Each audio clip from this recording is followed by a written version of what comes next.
Karigumba kanda wakal khanduna leiba yaukrabara. Karigino aina madu taurumido. Madugi taukribado masa mathanda taukiba nate. Aikoina tauba khudima safu ani lei madugi maraktagi amana tahunbani. Safu amadi nangi igoni. Amana the higher selves aikoina religiously oina thawai haina su khangnaba. Amana nangbu mingondagi likes pamjaba phangnaba honahali. Aduga amana nangbu peace pungningi shanti phangnaba mateng pangi. Adubu hangadaba wahangdi karambana nangi punsibu lamjingbage. Aduna karambana nangi punsibu tasengna lamjingbage khangnaba sigi mapanga kallaba mong taresi manung hutna khangdokminasi. Amadi nangi nasagi asengba true self to karamna oigadage. 1. Nasana thanda wahang hangjau. Nangna phangnaba honarise mina nangbu khangbiba nangbu pamnabara natraga nangi nungdagi phawrukpa aningba values ka chanana punsi hingnaba honarira. Aikoigi igona mingchat paisa mina sa khangbiba pami. Aduga aikoigi higher selves aikoigi taruba asengba thawaisina pami sidi tasena maru oiba aigi values ka chanaba thamoinungda apenba phahonbani. Holistic psychologist Dr. Nicole Le Perana hai punsigi asengba ningba tungbadi mapaldagi phangakpa reward ta leite. Adugi mahutta nangi nungtigi tokthorokpa thabak khaido nangi core values ka chanana hingbadani. Aduna nangna ayu hogalakpada mobile otpra natraga nasabu reflect tawduna hena khangjanaba honabra. Masigi nangi choice sina nangi matangda punnamak khangalli.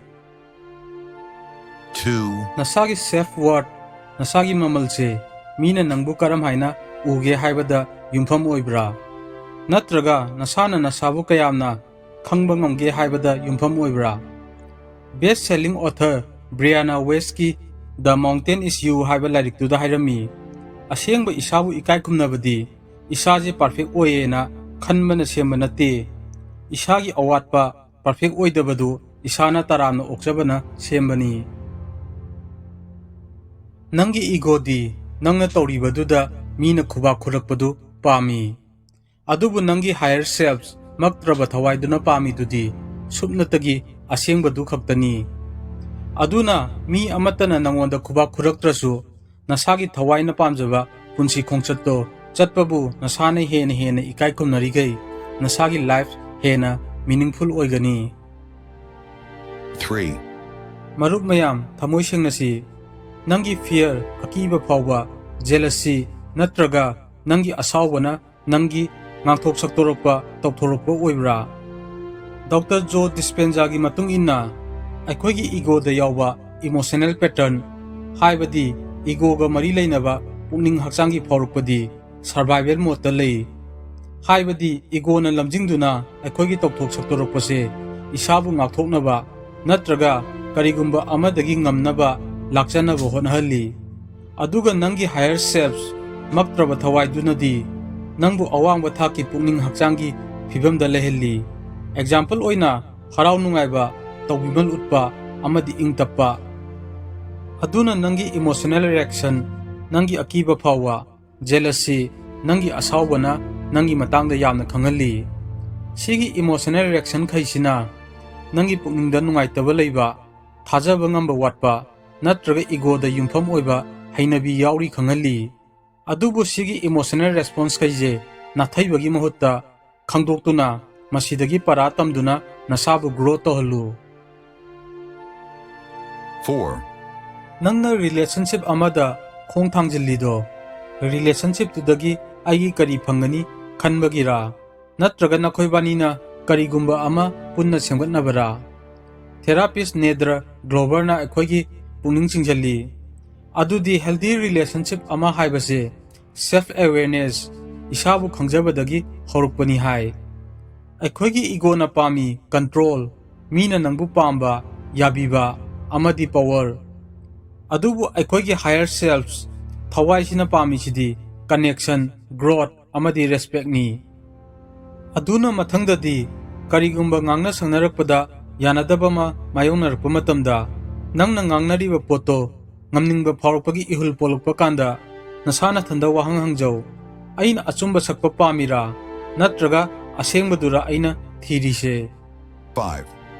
nangna decision warep ama lorpa kanda nangi focus to nangi oijaba nangi kanaba natraga status ta yumpham oibra natraga thawai gi oibada haibadi nangi warep tuna miyangi yaifanaba akhoina khangadabadi nangi patient thawai hakchang lupadudi nasagi oiba khaktadani focus tawriba adubu karigumba nangna miyangi yaifanabada sijanaragadi nangi purpose to meaningful ohelli aduna asengma ningba thungbadi isa khaktagi maipakpa tanabadu nate adugi mahutta isadagi henba karigumba amada saruk yanaba honabani aduga ego da yumpham oiba aikoigi action di anamba matamda aikoigi akiba phawba mayamgi marakta tilhawroidra natraga mayamna aingondagi henkhiduna tungda lehawradra haiba akiba phawududagi oirei adubu aikoigi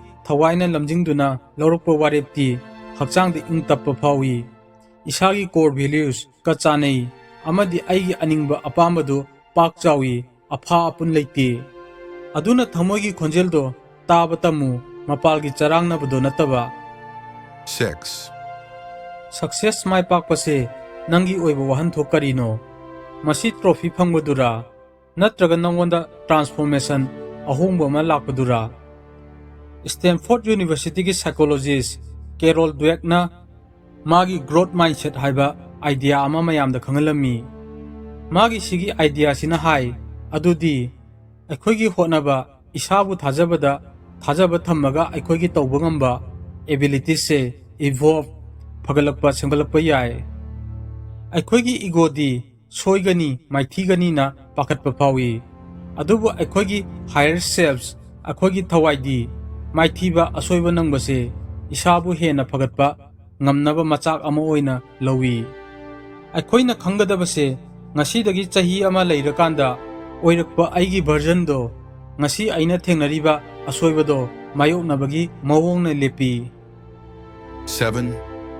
nangna ngasi uriba thengnariba sangsar aikhoi makhoi natraga achumba aranba haiba khenabagi miyeng thambra psychologist Dr. Dan Siegelna hairami adudi aikoigi emotions pukningi phibamse balance thamgadabani haibadi stress anxiety sauningba phawna isabu lamjing haloidabani amadi anauba ideas pu taramna oktuna khangba ngamnaba honagadabani aina khalisina chummi makoina lali khaloidabani aikoigi ego di emotionally charged oi react towi makoina hairibasi lali aduna aigi point do proof tawdaba yaroi khalli adubu aikoigi higher selves thawai di reflect towi makoigi wakhalonse aiga manade karigino aduna makoina hairise understand tawba ngambra yenge khalli nangna sumaina khallagadi pungning wakhal yangni